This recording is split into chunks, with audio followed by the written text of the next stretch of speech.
Hello guys! Luto na yung ating adobong natural.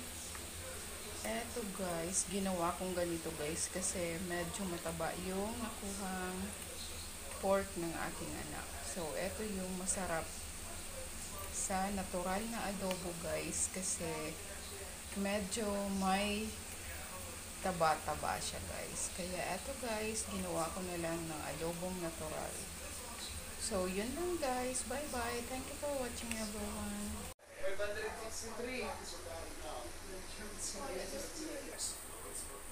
Eto na guys, yung luto natin na adobong natural guys.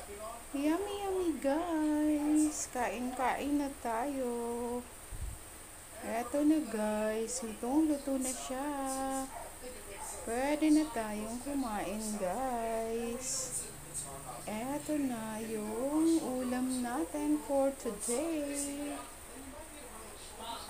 Eto na guys, kain-kain na tayo guys. It's yummy yummy.